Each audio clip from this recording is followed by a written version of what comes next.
Right Ravi, Prashant Nathu ನಮ್ಮೊಂದಿಗೆ ಲೈವ್ನಲ್ಲಿದ್ದಾರೆ. ಪ್ರಶಾಂತ್, ಈ ಎರಡೂ ಕ್ಷೇತ್ರಗಳಲ್ಲಿ ಇರೋ ಮನಸ್ತಾಪಗಳು ಸದ್ಯಕ್ಕೆ ದಾವಣಗೆರೆಯಲ್ಲಿ ಎಲ್ಲವೂ ಸರಿ ಅನ್ನೋ ಹಾಗೆ ಕಂಡು ಬರ್ತಾ ಇದ್ರು ಕೂಡ ಕಂಪ್ಲೀಟ್ ಆಗಿ ಸಂಧಾನ ಸಕ್ಸಸ್ ಆಗಿದೆಯಾ ಗೊತ್ತಿಲ್ಲ. ಇನ್ನೊಂದು ಕಡೆ ಬಾಗಲಕೋಟೆಯಲ್ಲಿ ಭವನ ದಾವಣಗೆರೆಯ ಸಮಸ್ಯೆ ಲೋಕಸಭಾ ಚುನಾವಣೆಯ ನಂತರ ಶುರುವಾಗಿತ್ತು. GM ಸಿದ್ದೇಶ್ವರ್ಗೆ ಟಿಕೆಟ್ ಕೊಡಬೇಕೋ ಬೇಡವೋ ಅಂತಂದಾಗ ಅವರ ಪತ್ನಿಗೆ ಟಿಕೆಟ್ ಕೊಡಲಾಯಿತು. ಅವರು ಕೆಲ ಸಾವಿರ ಮತಗಳ 30-35 ಸಾವಿರ ಮತಗಳ ಅಂತರದಿಂದ ಸೋತರು. ಅದಾದಮೇಲೆ GM ಸಿದ್ದೇಶ್ ಯಡಿಯೂರಪ್ಪನವರ ಮೇಲೆ ಮುನಿಸ್ಕೊಂಡು ಯಡಿಯೂರಪ್ಪನವ್ರಿಗೂ ಅವ್ರಿಗೂ ಮಾತುಕತೆ ಬಂದಾಯಿತು. ವಿಜೇಂದ್ರರ ವಿರುದ್ಧ ಟೀಕಾಪ್ರಹಾರಗಳನ್ನು ಮಾಡಿದರು. ಯತ್ನಾಳ್ ಗುಂಪನ್ನು ಕೂಡ GM ಸಿದ್ದೇಶ್ ಅಧಿಕೃತವಾಗಿ ಸೇರಿಕೊಂಡ್ರು. ಯಡಿಯೂರಪ್ಪನವರು ಕೂಡ ಬೇಸರಗೊಂಡಿದ್ದರು, ಸಿದ್ದೇಶ್ ಅವ್ರ ಜೊತೆ ನನ್ನ ಸಂಬಂಧ ಹಾಳಾಯ್ತಲ್ಲ ಅಂತಕ್ಕಂಥದ್ದು. ಆದರೆ ಈಗ ಒಂದು ಪ್ಯಾಚಪ್ ಮಾಡ್ತಕ್ಕಂಥ ಪ್ರಯತ್ನವನ್ನು ಮಾಡಲಾಗ್ತದೆ. ಎರಡು ಮುಖ್ಯ ಕಾರಣಗಳು ಗೋಚರಿಸ್ತವೆ. ಒಂದು, GM ಸಿದ್ದೇಶ್ವರ್ ಅವರನ್ನು ಹೇಗಾದರೂ ಮಾಡಿ ಅಕಾಮಿಡೇಟ್ ಮಾಡಿ ಪ್ಲೆಕೇಟ್ ಮಾಡಿ ಅಂತ ಸ್ವತಃ ಅಮಿತ್ ಶಾ ರಾಜ್ಯ ಅಧ್ಯಕ್ಷ ವಿಜೇಂದ್ರರಿಗೆ 2-3 ಬಾರಿ ಸ್ಪಷ್ಟಪಡಿಸಿದ್ದಾರೆ.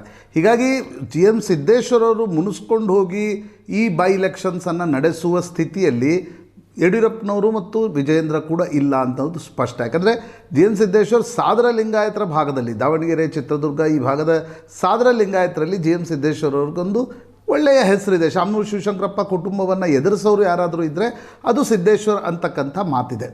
ಆ ಕಾರಣದಿಂದ ವಿಜೇಂದ್ರ ಕೂಡ ರೇಣುಕಾಚಾರ್ಯ, ಶಿವಯೋಗಿ ಸ್ವಾಮಿ, ಮಾಡಾಳು ವಿರೂಪಾಕ್ಷಪ್ಪ ಅವರ ಪುತ್ರ ಇವರೆಲ್ಲರನ್ನ ಪದೇ ಪದೇ ಬೆಂಗಳೂರಿಗೆ ಕರೆಸಿ GM ಸಿದ್ದೇಶ್ವರ್ ಯಾರು ಹೇಳ್ತಾರೆ ಅವರು ಕ್ಯಾಂಡಿಡೇಟ್ ಆಗಬೇಕು. ಈ ಬಾರಿ 28ರ ಚುನಾವಣೆಯಲ್ಲೂ ಕೂಡ ನಾವು ಒಟ್ಟಾಗಿ ಹೋಗುವ ರೀತಿಯಲ್ಲಿ ನೀವಿಬ್ಬರು ಒಟ್ಟಾಗಿ ಕೆಲಸ ಮಾಡಬೇಕು ಅಂತಕ್ಕಂಥದ್ದನ್ನು ವಿಜೇಂದ್ರ ರೇಣುಕಾಚಾರ್ಯ ಅವ್ರಿಗೂ ಹೇಳಿದ್ದಾರೆ. ಕ್ಯಾಂಡಿಡೇಟ್ ಯಾರು ಅಂತಕ್ಕಂಥದ್ದು ಫಿಕ್ಸ್ ಆಗಿಲ್ಲ.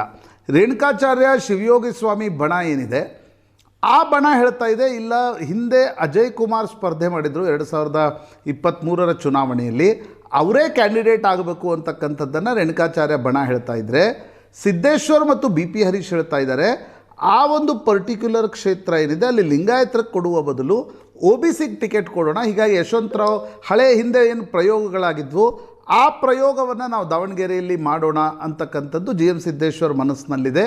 ಯಾರಿಗೆ ಟಿಕೆಟ್ ಕೊಡ್ತಾರೆ ಅಂತಕ್ಕಂಥದ್ದು ಅಂತಿಮವಾಗಿ ಹೈಕಮಾಂಡ್ ನಿರ್ಧರಿಸ್ಬೋದು. ಆದರೆ ಒಂದು ದಾವಣಗೆರೆ BJPಯಲ್ಲಿ ಅನ್ನಿಸ್ತಾ ಇರ್ತಕ್ಕಂಥದ್ದು, ರೇಣುಕಾಚಾರ್ಯ ಮತ್ತು ಸಿದ್ದೇಶ್ವರರನ್ನ ಒಟ್ಟಿಗೆ ತರುವ ಒಂದು ಪ್ರಯತ್ನ, ರೇಣುಕಾಚಾರ್ಯ BP ಹರೀಶ್ರನ್ನ ಒಟ್ಟಿಗೆ ತರುವ ಪ್ರಯತ್ನವನ್ನು ವಿಜೇಂದ್ರ ಮಾಡ್ತಾ ಇದ್ದಾರೆ. ಯಾಕಂದರೆ ಕಳೆದ ಬಾರಿ GM ಸಿದ್ದೇಶ್ವರ್ ಅವರು ಯಡಿಯೂರಪ್ಪ ಮತ್ತು ವಿಜೇಂದ್ರ ಮೇಲೆ ನೇರ ಆರೋಪ ಮಾಡಿದರು, ನನ್ನ ಸೋಲಿಗೆ ನಿಮ್ಮ ಶಿಷ್ಯ ರೇಣುಕಾಚಾರ್ಯ ಕಾರಣ ಅನ್ನುವ ರೀತಿಯಲ್ಲಿ. ಹೀಗಾಗಿ ಈ ಬಾರಿ ಹೈಕಮಾಂಡ್ ಕೂಡ GM ಸಿದ್ದೇಶ್ವರ್ ಅವರನ್ನು ಅಕಾಮಿಡೇಟ್ ಮಾಡಿ ಅಂತ ಹೇಳಿರೋದ್ರಿಂದ ಬಹುತೇಕ ವಿಜೇಂದ್ರ ಅವರು ಕೂಡ ಸಿದ್ದೇಶ್ವರ್ ಅವರನ್ನು ಜೊತೆಗಿಟ್ಕೊಂಡು ರೇಣುಕಾಚಾರ್ಯ ಅವರನ್ನು ಕೂಡ ಜೊತೆಗಿಟ್ಕೊಂಡು ಈ ಚುನಾವಣೆಗೆ ಹೋಗಿ ಅಂತಕ್ಕಂಥದ್ದನ್ನು ಹೇಳೋ ಸಾಧ್ಯತೆ ಜಾಸ್ತಿ.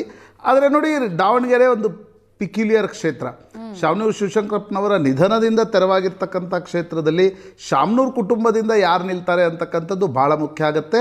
ಒಂದು ಸಿಂಪತಿ ವೋಟ್ ಕೂಡ ನಿಶ್ಚಿತವಾಗಿ ಇರಬಹುದು ಅಂತಕ್ಕಂಥದ್ದು ಅಂದಾಜು. ಇನ್ನು ಬಾಗಲಕೋಟೆಗೆ ಹೋಗೋದಾದರೆ ನೋಡಿ, ವೀರಣ್ಣ ಚರಂತಿಮಠ್ ಮತ್ತು PH ಪೂಜಾರರ ಜಗಳ ಇವತ್ತು ನಿನ್ನೆದಲ್ಲ, ಸುದೀರ್ಘ ಅವಧಿ. ಯಾಕಂದರೆ PH ಪೂಜಾರ್ ಜನಸಂಘದ ಹಿನ್ನೆಲೆಯಿಂದ ಬಂದವರು. ಅವರು ತುಳಸಗೇರಿ ಹನುಮಂತನ ದೇವಸ್ಥಾನ ಇದೆ, ಅದರ ಅರ್ಚಕರವರಲ್ಲಿ. ಬವಿವಿ ಏನು ಸಂಘ ಇದೆ, ಬಸವೇಶ್ವರ ವಿದ್ಯಾವರ್ಧಕ ಸಂಘ ಇದೆ, ಅದರ ಅಧ್ಯಕ್ಷರಾಗಿ ವೀರಣ್ಣ ಚರಂತಿಮಠ್ ಇದ್ದರು.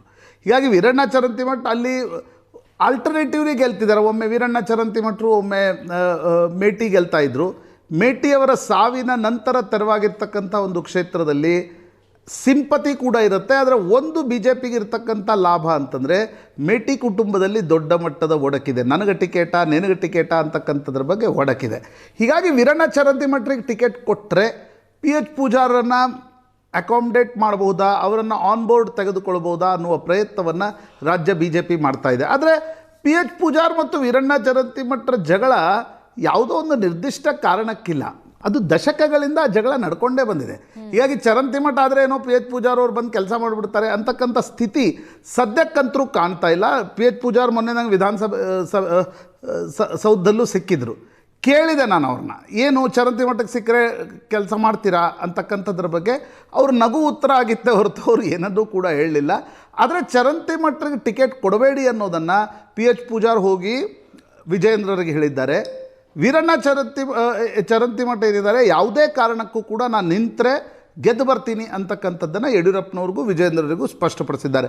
ಚರಂತಿ ಮಠರಿಗೆ ಟಿಕೆಟ್ ದೊರೆಯುವ ಸಾಧ್ಯತೆಗಳು ಹೆಚ್ಚು. PH ಪೂಜಾರ್ ಆನ್ ಬೋರ್ಡ್ ಇರ್ತಾರಾ? ಯಾಕಂದರೆ ವಿಜೇಂದ್ರರಿಗೂ ಕೂಡ ಇದೊಂದು ರೀತಿಯಾಗಿರ್ತಕ್ಕಂಥ ಅಗ್ನಿ ಪರೀಕ್ಷೆ. ಕಳೆದ ಇಲೆಕ್ಷನ್ನಲ್ಲಿ BJPಗೆ ಭಾಳ ದೊಡ್ಡ ಏಟಾಗಿತ್ತು. ಸಂಡೂರು ಸೋತಿದ್ರು, ಆ ಕಡೆ ಶಿಗ್ಗಾಂವ್ ಕೂಡ ಬೊಮ್ಮಾಯಿಯವರ ಪುತ್ರ ಸೋತಿದ್ರು, ಈ ಕಡೆ ಯೋಗೀಶ್ವರ್ JDS ಕೊಡಲಿಲ್ಲ ಅನ್ನುವ ಕಾರಣಕ್ಕೋಸ್ಕರ ಹೋಗಿ ಕಾಂಗ್ರೆಸ್ನಿಂದ ಗೆದ್ದಿದ್ರು. 3 ಕ್ಷೇತ್ರಗಳನ್ನು BJP ಕಳ್ಕೊಂಡಿತ್ತು. ಈ ಬಾರಿ 2 ಅಲ್ಲಿ ಅಟ್ಲೀಸ್ಟ್ 1-1 ಮಾಡುವ ಪ್ರಯತ್ನವನ್ನು ಮಾಡಿದರೆ ಮಾತ್ರ ವಿಜೇಂದ್ರರಿಗೂ ಕೂಡ ಇದೊಂದು ಅಗ್ನಿ ಪರೀಕ್ಷೆ ಆಗಿದೆ. ಹೀಗಾಗಿ ದಾವಣಗೆರೆ ಮತ್ತು ಬಾಗಲಕೋಟ್ನಲ್ಲಿ ಸತತವಾಗಿ ಪ್ಯಾಚಪ್ ಮಾಡ್ತಕ್ಕಂಥ ಪ್ರಯತ್ನವನ್ನು ರಾಜ್ಯಾಧ್ಯಕ್ಷ ವಿಜೇಂದ್ರ ಮಾಡ್ತಾ ಇದ್ದಾರೆ. ಎಸ್ ಪ್ರಶಾಂತ್, ವಾಪಸ್ ಬರ್ತೀನಿ.